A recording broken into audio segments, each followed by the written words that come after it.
Assalamualaikum warahmatullahi wabarakatuh.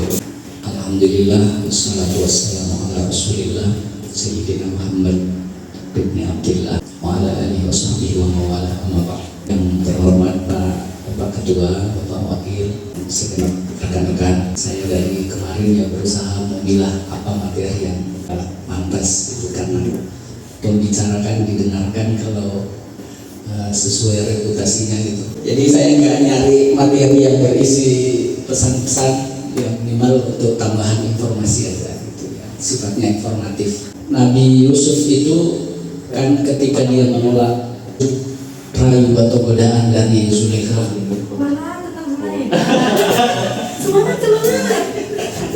berarti Nabi Yusuf saya. lalu wanita-wanita di kota kita itu berbahagia ya. Terbalik lah. Jadi kan ada ayatnya waqala niswatun fil madinah imra'atul aziz turawu fataha. Jadi wanita-wanita di kota, kalau di tafsir ini disebut ada 5 wanita waktu itu yang bergosip ya. Ada istri dari petugas rotinya raja, ada penjaga, istri dari penjaga tahanan dan lain-lain. Lalu kemudian Zulaikha panas telinganya mendengar gosip bahwa Zulaikha itu sangat kucing ke anak muda yang ada di rumahnya, namun cintanya ditolak sampai hatinya harta. Lalu kemudian mendengar itu Zulaikha memanggil mereka itu, fa'arsala ilaihinna fa'atadat lahunna muttaka. Jadi Zulaikha itu memanggil para wanita itu untuk datang ke rumahnya, disuguhi buah-buahan, disuruh bersender di dipan-dipan, lalu dikasih pisau. Saat pisau dan buah-buah ada di tangan para wanita itu kan Nabi Yusuf disuruh keluar, ukhruj alaihin, keluarlah Yusuf gitu. Lalu saat Yusuf keluar, para wanita itu terus, masya Allah ini, qulna ma hasyalillah ma hadza bashar, hasyalillah ma hadza bashar in hadza illa malakul karim. Jadi ini kayaknya bukan manusia, ini kayaknya malaikat. Nah, yang menarik dari situ, wanita-wanita yang semula menggosipkan Zulaikha itu justru kayak, wah kalau begini sih saya juga akan tertarik gitu. Jadi para wanita yang tadinya menggosipkan, menyebut Zulaikha itu bucin, lalu bilang Yusuf penuhi ajalah keinginan tuanmu Zulaikha gitu. Lalu Yusuf mendengar dan para wanita itu terus bilang, qala rabbis sijnu ahabba ilayya mimma tad'unani ilaihi.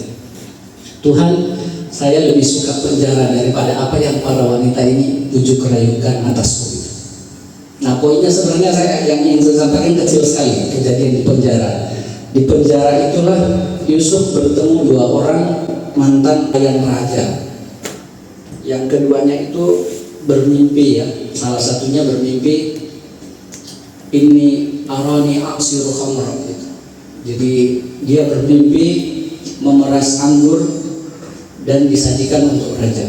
Yang kedua, melihat dia menjunjung roti, lalu kemudian roti itu dipatok dimakan. Lalu Yusuf dimintai tafsir, menurutmu apa makna mimpi ini gitu.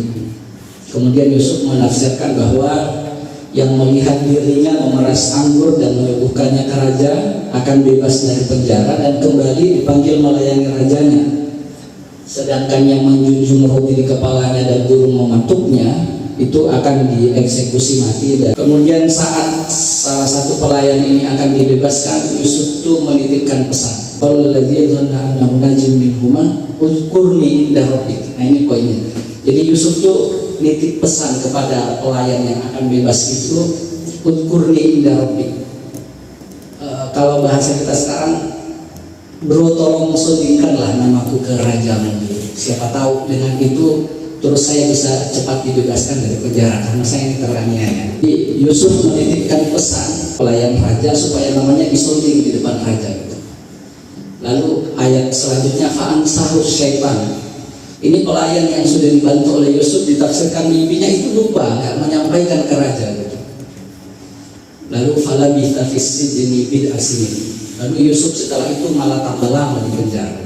Nah, di dalam tafsir yang itu mungkin bisa dibaca di halaman yang kedua, falabitha fis sijni bid'a sinin. Bid'ah itu kalau di kemarin di tafsir Al-Marwazi saya cek, mau dikoreksi Pak kalau keliru, itu berarti 3 sampai 9 tahun, tetapi ahli tafsir menyepakati bid'ah di situ artinya 7 tahun. hukuman Yusuf yang semula 5 tahun itu bertambah 2 tahun hanya karena dia pernah menitip pesan kepada pelayan supaya dibantu. Jadi menurut tafsirnya, Tuhan itu tidak menghendaki Yusuf mengandalkan pertolongan dari sesama manusia. Jadi Yusuf seolah-olah terus lalai dari Tuhannya. Dia menganggap bahwa dengan menitipkan pesan kepada sesama manusia itu dia akan dapat bantuan supaya cepat lolos dari penjara. Dirjen. Tafsir tadi itu disebut Fala bitafisin dari sini itu bisa dari kalkol. Jadi gara-gara perkataan itu terus Yusuf itu bertambah lama, bertambah jadi 7 tahun. Yang semula 5 tahun menjadi 7 tahun.